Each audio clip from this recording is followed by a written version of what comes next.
É hora da gente falar de eleições 2022.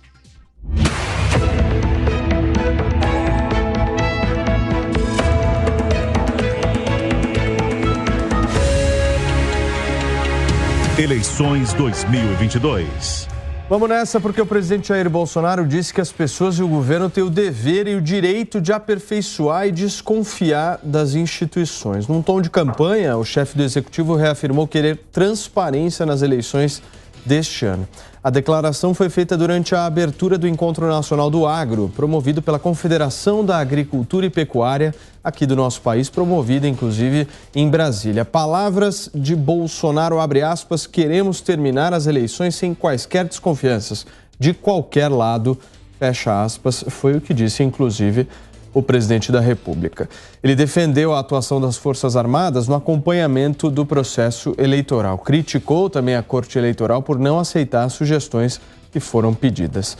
Em relação ao ex-presidente, Bolsonaro chamou Lula de malandro e sem caráter, ao criticar um trecho do plano de governo do PT sobre regular a produção agrícola. Constantino, é o Bolsonaro subindo o tom contra o Lula, né? O Bolsonaro usando os únicos termos corretos e mais delicados possíveis para definir esse sujeito aí, né? Agora, em relação ao que falou o presidente de desconfiar das instituições, do Estado em geral, isso é uma obrigação, isso é um dever de todo cidadão. O liberalismo, ele nasce com essa preocupação. Ele entende, como diria Thomas Paine, um dos importantes responsáveis aqui pela Revolução de 76, né, nos Estados Unidos, da independência americana, é um mal necessário, o Estado. Só mesmo um Estado afetivo, né, um sujeito estado afetivo, tipo Piperno assim, que acorda todo dia e diz amém para Estado. O Estado é o monopólio da coerção, é a força, ele obtém recursos por meio de imposto, não de nada voluntário, nenhum serviço prestado que o consumidor vai lá e paga feliz da vida de maneira voluntária. Então, a gente tem que sempre desconfiar do Estado. O Estado, ele tem mecanismos próprios de expandir o seu poder.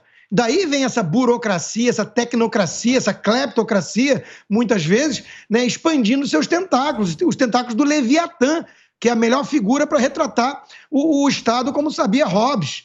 Então, de novo, nós temos que ter sempre desconfiança em relação ao Estado. É por isso que os pais fundadores dos Estados Unidos, uma outra fala do Bolsonaro hoje, né? Você deve trazer aí, que ele falou que todo mundo tem que comprar arma mesmo, falou para os produtores rurais, tem que se armar, povo armado jamais será escravizado. Ele está certíssimo. Ele está alinhado com uma pegada liberal, que tem tudo a ver com a fundação da América. Os pais fundadores dos Estados Unidos foram muito claros em dizer isso, que a população tem que ter arma e, inclusive, a liberdade de formar milícias particulares, se for o caso, para se proteger de abusos do Estado. O Bill of Rights, ele é todo ele assinado para proteger o cidadão do Estado. E aí fica esse bando de Estado afetivo, falando assim, não, vamos delegar cada vez mais poder ao Estado, e aí vem esse paradoxo, depois desarma todo mundo, e depois vem o paradoxo, desconfia da polícia, que eles acusam de racista e fascista, mas só a polícia pode ter arma, segundo eles. Desconfia de tudo que é político, né, vai fazer pesquisas, mostra, não, a população não confia no político, mas sempre delega ao Estado o poder de consertar tudo.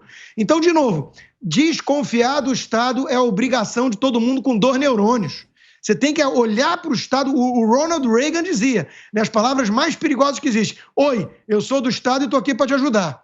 Então, leva a mão no bolso. Então, de novo, o presidente está certo, está com uma mensagem liberal, né? E isso é fundamental para a gente preservar o básico das nossas liberdades, não ser ingênuo em relação ao que é o poder do Estado. Piperno, de novidades aí de ontem para hoje é que o Bolsonaro abandonou aquela ideia do desfile militar em Copacabana, né?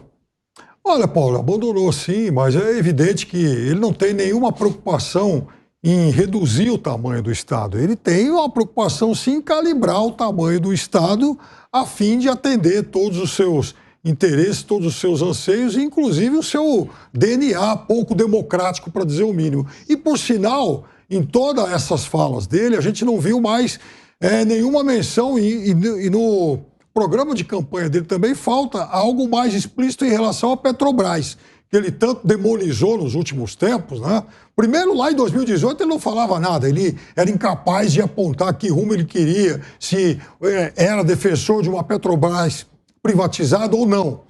Depois, principalmente a partir do final de 2020, quando houve a escalada dos preços aí dos combustíveis, aí virou um neoconvertido aí a uma Petrobras privatizada, porque, afinal de contas, era um demônio, era algo, enfim, um monstrengo que estava penalizando a população e tal. E agora, a partir do momento em que passa a receber muitos dividendos dessa empresa que ele praticamente exorcizou, dividendos esses que são fundamentais no momento em que inventa esses auxílios todos e tal, orçamento secreto, ou seja, tem que dar essa dinheirama toda e furar o teto, aliás, coisa que o ministro dele chamou agora de um teto retrátil, né?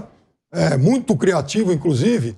Ele, então, parece que limou qualquer menção à Petrobras desse seu plano de um futuro governo. E outra coisa, traz de novo à tona aí a questão do reajuste da tabela do imposto de renda. Ora, essa aí você vai dar uma olhadinha do programa lá de 2018, a promessa era exatamente a mesma, né? Quer dizer, isentar de imposto de renda aquelas pessoas que tinham remuneração de até 5 salários mínimos. Requentou a promessa e quer de novo que a gente acredite nisso.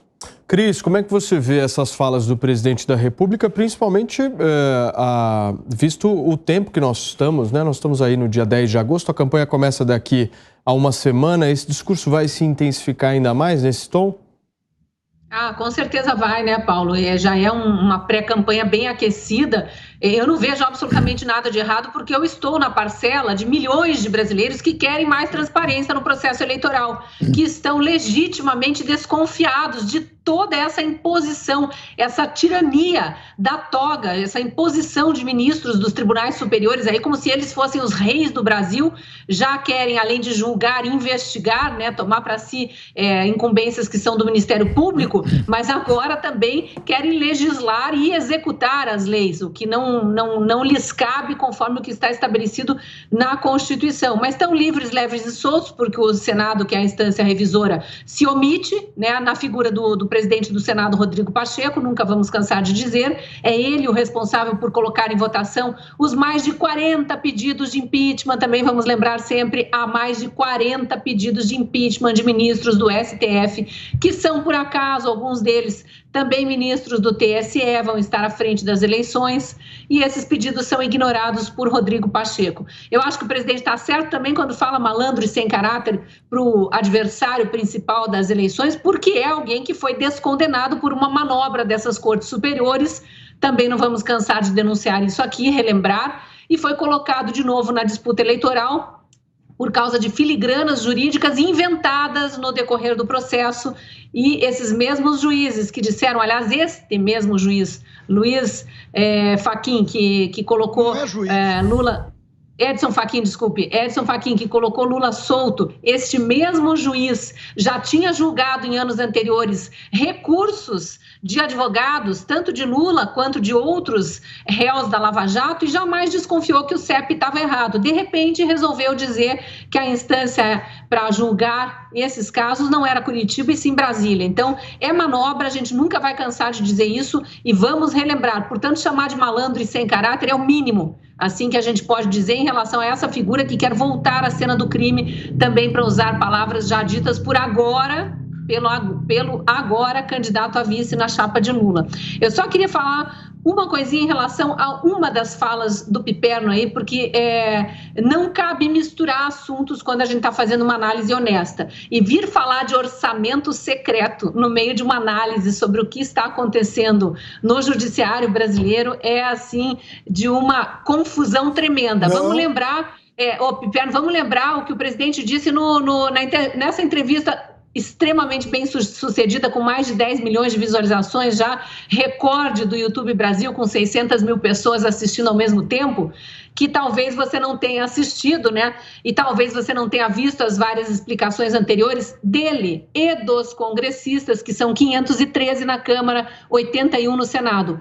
Quem aprovou o orçamento dito secreto foi o Congresso Nacional. O presidente vetou. O Congresso derrubou os vetos. Então, se a gente tem que fazer críticas, são aos senadores e deputados que aprovaram esse orçamento e não ao presidente da República. Vamos ser honestos na análise. Aliás, na LDO, na proposta enviada agora, o presidente veta o artigo em que obrigava a divulgação, a publicização de todos os deputados que estavam destinando o recurso. E outra coisa, a gente sabe que essa dinheirama toda, porque agora parte do orçamento está terceirizado. E a gente sabe que essa terceirização que dá margem para que ocorra o orçamento secreto também faz parte da negociação, da estratégia de cooptação do Congresso pelo presidente da República.